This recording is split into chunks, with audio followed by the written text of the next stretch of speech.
ETF index mutual funds నేర్చుకుని stock మార్కెట్లో రాణించాలనుకుంటున్నారా? వెంటనే ఈ నెంబర్కి కాల్ చేయండి. నమస్తే, వెల్కమ్ టు సుమన్ టీవీ. నేను విష్ణు. ప్రస్తుతం మనతో పాటు NISM and CRISIL certified wealth manager Revanth Chalamala ఉన్నారు. వారితో మాట్లాడదాం. నమస్తే రేవంత్. నమస్తే అండి. రేవంత్, నా ఫ్రెండ్స్ చాలా మంది విదేశాల్లో స్థిరపడ్డారు. సో అయితే ఈ మధ్య ఒకరిద్దరు ఇండియాకి రిటర్న్ వచ్చేసి ఇండియాలో సెటిల్ అయిపోదాం అనుకుంటున్నారు. సో చాలా మంది ఇప్పుడు ఏం రియలైజ్ అవుతున్నారంటే, సరే సంపాదించుకున్నాం కదా, సో ఇంకా రెస్ట్ ఆఫ్ ద లైఫ్ హ్యాపీగా పేరెంట్స్తో వచ్చి సెటిల్ అవుదాం, ఇక్కడ పేరెంట్స్తో టైం స్పెండ్ చేద్దాం అంటూ కూడా చాలా మంది ఇప్పుడు రియలైజ్ అవుతున్నారు. తర్వాత ఇంకేమన్నా ప్రాపర్టీస్ ఏమైనా ఉంటే హ్యాపీగా ఇండియాలో ఉండి ఇక్కడే మేనేజ్ చేసుకుందాం అనుకుంటున్నారు. సో ఇంకొక 2-3 yearsలో వద్దాం అనుకుంటున్నారు. సో ఇంకొక 2-3 సంవత్సరాల్లో రావాలి అని అనుకున్న ఆలోచన ఉన్నప్పుడు వాళ్ళ ఫైనాన్షియల్స్కి సంబంధించి ఎటువంటి విషయాలను వాళ్ళ దృష్టిలో ఉంచుకొని ఇక్కడికి రావచ్చు అంటారు? అసలు వాళ్ళ ఫైనాన్షియల్ మేనేజ్మెంట్ అనేది ఎలా ఉండాలి అంటారు? నాకు వచ్చే majority of the NRI clients almost same scenario. ఇంకొక 3-4 సంవత్సరాలు లేదా మాక్సిమం 5 yearsలో you want come back to India. మేము ఇండియా వచ్చేసి మేము ఉండాలనుకుంటున్నాము. సో ఇక్కడ డిఫరెంట్ సినారియోస్ ఉంటాయి. ఇప్పుడు US అయితే ఒక condition, US, Canada, UK, Australia ఈ అయితే ఒక సినారియోలో ఉంటాయి. అదే అరబ్ కంట్రీస్, మనకి మిడిల్ ఈస్ట్ కంట్రీస్ అయితే ఒక సినారియోలో ఉంటాయి. సో మనం ఇప్పుడు ఇద్దరు కేసెస్ లో కూడా మాట్లాడదు. మిడిల్ ఈస్ట్ కంట్రీస్ లో ప్రాబ్లం ఏంటంటే వాళ్ళకి స్కూల్ ఎడ్యుకేషన్ కూడా కొంచెం ఎక్స్పెన్సివ్ గా ఉంటుంది. సో వాళ్ళ కేసెస్ లో సహజంగా ఫ్యామిలీస్ కూడా ఇండియాలోనే ఉంటాయి. వీళ్ళు మాత్రమే, మగవాళ్ళు మాత్రమే వేరే కంట్రీకి వెళ్ళి వర్క్ చేసి డబ్బులు పంపించి ఇక్కడ ఫ్యామిలీని పోషిస్తూ ఉంటారు. 15 సంవత్సరాలు వర్క్ చేసి బ్యాక్ వస్తారు. ఇది ఒక కేసు. అదే మనకి అదర్ సైడ్, మనకి US లాంటిది కంట్రీ కనుక గమనించినట్లయితే, ఒకవేళ పిల్లలు అక్కడే పుడితే వాళ్ళకి పాస్పోర్ట్ రావడం, US పాస్పోర్ట్ వస్తుంది. Kind of citizens. వాళ్ళకి అక్కడ ఎడ్యుకేషన్ ఫ్రీ. పిల్లలకి అక్కడ ఫ్రీ ఎడ్యుకేషన్ వదిలిపెట్టి ఇండియాకి రావాలి అని అనుకోవటం అనేది నా అంచనాల ప్రకారం నెక్స్ట్ 3 yearsలో వాళ్ళ మైండ్ సెట్ మారిపోతుంది. రారు సహజంగా. ఆ టైం కనిపిస్తుంది రావాలి అని, అంతే. సో అక్కడ ఒకసారి వాళ్ళ ఎక్స్పెండిచర్ ప్యాటర్న్ ని మాతో కూర్చొని మాట్లాడిన తర్వాత మనం అనలైజ్ చేస్తే, ఇక్కడికి వస్తే ఇండియాకి అగైన్ పిల్లల స్కూల్ ఫీజుల కోసం సంపాదించాలి. అక్కడేమో వాళ్ళు స్కూల్ ఫీజులు అంత సంపాదించిన అవసరం లేదు. సరే ఇక్కడ ఎక్స్పెండిచర్ తక్కువ కదా అని అంటే అక్కడ జీతాలు ఎక్కువ కదా. మరి అక్కడ H1B వీసా ఉంది అని అంటే మినిమం 5-5.5 లక్షలు అన్ని ట్యాక్సెస్ పోను, కట్టింగ్లని పోను, నెట్ ఇన్ హ్యాండ్ వాళ్ళకి 5 లక్షలు వస్తుంది యావరేజ్ గా. వాళ్ళకి ఒక 3 లక్షల రూపాయలు ఖర్చు పోయినా యావరేజ్ గా 3 lakhs ఉంటుంది వాళ్ళ ఎక్స్పెండిచర్. 2 లక్షలు మిగులుతాయి ఒక్కళ్ళు పని చేస్తే. ఇద్దరు పని చేస్తే వర్స్ట్ సినారియోలో 8 లక్షలు సంపాదిస్తారు. డిపెండెంట్ వీసా మీద వెళ్ళి వాళ్ళకి ఏదో వర్క్ తెచ్చుకున్నా కానీ ఒక 8 లక్షలు సంపాదిస్తారు ఇద్దరు కలిసి యావరేజ్ గా. కనీసం వాళ్ళకి 3 లక్షలు ఖర్చు పోయి 5 లక్షలు మిగులుతాయి. పిల్లల స్కూల్ ఫీజులు అవన్నీ కూడా వాళ్ళకి ఫ్రీగా అయిపోతాయి. ఎక్కడైతే ఒక కమ్యూనిటీ ఉంటుందో అక్కడ కమ్యూనిటీ స్కూల్ ఉంటుంది. చాలా అద్భుతంగా ఉంటాయి స్కూల్స్ అన్ని కూడా. సైజ్ ఆఫ్ ద కమ్యూనిటీని బట్టి, అక్కడ ట్యాక్స్ పేస్ ఒక సైజుని బట్టి సైజ్ ఆఫ్ ద స్కూల్ కూడా డిపెండ్ అయి ఉంటుంది. రైట్. సో బేసిక్ గా వాళ్ళు ఎంత పే చేస్తారన్నది బట్టి వాళ్ళకి మంచి ఆపర్చునిటీస్ అన్ని దొరుకుతాయి కూడా వాళ్ళకి. అండ్ నెక్స్ట్ వాళ్ళకి హైయర్ ఎడ్యుకేషన్ కూడా, వాళ్ళు పాస్పోర్ట్ హోల్డర్స్ అయితే ఆ కంట్రీకి వాళ్ళు చాలా తక్కువ రేట్లు అయిపోతున్నాయి వాళ్ళకి. మనం ఇక్కడి నుంచి వెళ్తే అక్కడ ఖర్చు ఎక్కువ, అక్కడే పాస్పోర్ట్ హోల్డర్స్ అయితే తక్కువ ఖర్చులో కూడా కంప్లీట్ అవుతున్నాయి. సో బేసిక్ వాళ్ళు ఇక్కడ నుంచి ఇక్కడికి వచ్చారనుకున్న రీజన్ ఏంటంటే, నాది ఇది సొంతది, మా వాళ్ళందరూ ఇక్కడ ఉన్నారు. ఎస్, ఇదంతా కూడా ఎమోషనల్ గా ఫైన్, నేను రావద్దు అని అన్నాను. కానీ వచ్చే వాళ్ళు ఎవరైనా ఉంటే 15 ఏళ్ల కంటే ముందు నుంచి ప్లాన్ చేసి ఉండాలి. అబ్బో, నేను 2-3 ఏళ్లలో ప్లాన్ చేస్తాను అని అంటే మాత్రం యూ కాంట్ ఎఫర్ట్. నేను చూసిన ప్యాటర్న్ అదే. ఎటువంటి పరిస్థితుల్లో మీరు ఎఫర్ట్ చేయలేరు. ఏం చేయగలుగుతారు 2-3 సంవత్సరాల్లో? మీరు సంవత్సరానికి 1-2 లక్షల రూపాయలు దాచిపెట్టినా కానీ నెలకి ఎంత చేయగలుగుతారు? 1 కోటి రూపాయలు చేయగలుగుతారా? 1.5 కోటి చేయగలుగుతారా? ఏంటి మీరు US వెళ్ళి అంత కష్టపడి అంత దూరం పోయి 1.5 కోటితో తిరిగి వస్తారా? ఆ 1.5 కోటి తోటి మీ లైఫ్ సెటిల్ అవుతుందా? ఒక లెక్క చెప్తా సింపుల్ గా. మీరు అక్కడి నుంచి ఇక్కడికి వస్తున్నారంటే ఫైనాన్షియల్లీ ఫ్రీ అయ్యి రావాలి. మీరు ఇండియా వచ్చినా వర్క్ చేస్తారు, that's fine. But financial freedom అనేది మీకు ఉండాలి. ఓకే, పిల్లల బర్డెన్ వరకు మీరు తీసుకుంటారేమో, నో ప్రాబ్లం. అంటే పిల్లల ఎడ్యుకేషన్ ఫీ సంపాదించే దాంట్లోంచి కడతారేమో, అది కూడా ఆలోచించండి ఎంత వరకు పాసిబుల్. ఇండియా వస్తే మీ ప్యాకేజ్ ఎంత ఉంటుంది, అక్కడ కూడా అగైన్ 2-3 సినారియోస్ మారుతూ ఉంటాయి అన్నమాట.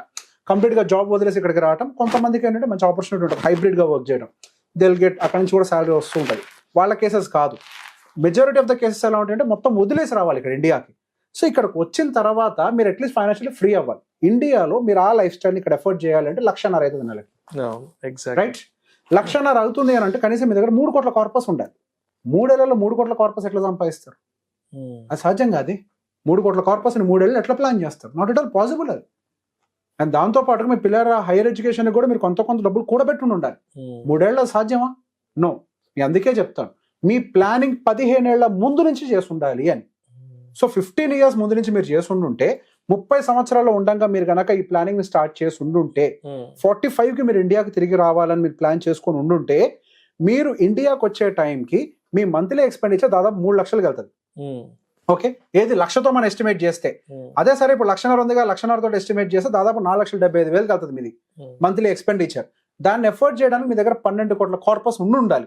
ఆ 12 కోట్ల కార్పస్ అచీవ్ చేయడానికి మీరు 2 లక్షల రూపాయలు ఎస్ఐపి మీ 30 ఏట నుంచి చేయడం మొదలు పెట్టుండాలి. అంటే విదేశాలకు వెళ్తున్న ఇనీషియల్ డేస్ లో అక్కడికి వెళ్ళి సెటిల్ అయిన ఇనీషియల్ డేస్ లో చేయగలిగితే ఓ 12-15 సంవత్సరాల తర్వాత ఇండియాకి వెళ్తాం అన్నప్పటికీ రెడీ అయిపోతుంది, సెట్ అవుతాయి. సార్ మొత్తం 2 లక్షలు కాకపోయినా 1,00,000 చేయాలి. ఎందుకంటే వాళ్ళ మిగతాది అక్కడ వాళ్ళకి కొంచెం మనకి పిఎఫ్ లాగా వాళ్ళకి కూడా రిటైర్మెంట్ కార్పస్ వెళ్తూ ఉంటే మంచి డబ్బులు వెళ్తాయి. అండ్ కొంత అక్కడ ఈక్విటీ ఇన్వెస్ట్మెంట్స్ ఉంటాయి కాబట్టి రిటర్న్స్ వస్తాయి. అట్లీస్ట్ ఒక 1,50,000 1,00,000 వరకు అన్నా 1,20,000 వరకు అన్నా కానీ రిటైర్మెంట్ కోసం కార్పస్ పెట్టుకొని ఉండాలి.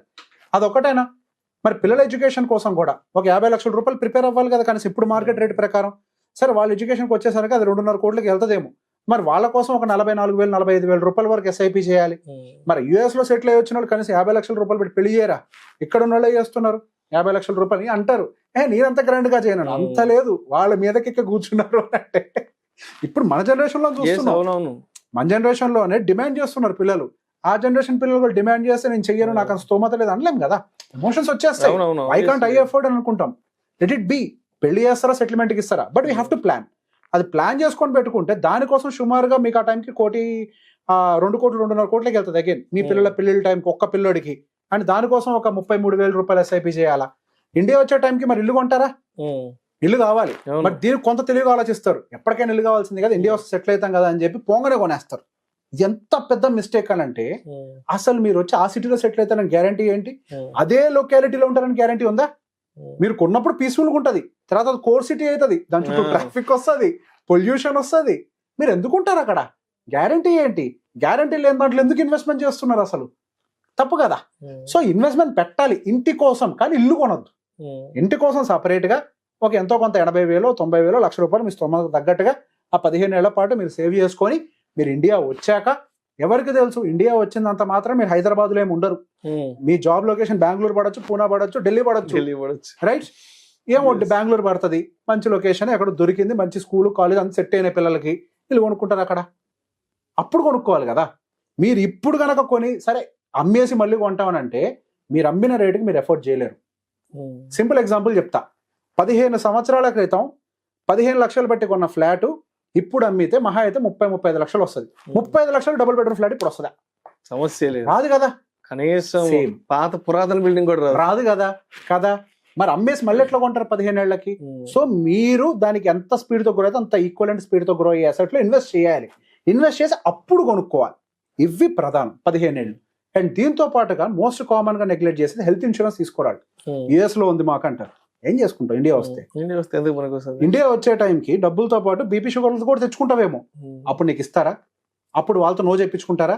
అప్పుడు వాళ్ళు వెయిటింగ్ పీరియడ్ పెడతారు, ఎక్కువ లోడింగ్ ఛార్జెస్ వేస్తారు. హెల్త్ ఇన్సూరెన్స్ కొంచెమో ఎంతో కొంత ఫస్ట్ మీరు ఇన్సూరెన్స్ హోల్డర్ అయ్యి ఉండాలి ఇండియాలో కూడా.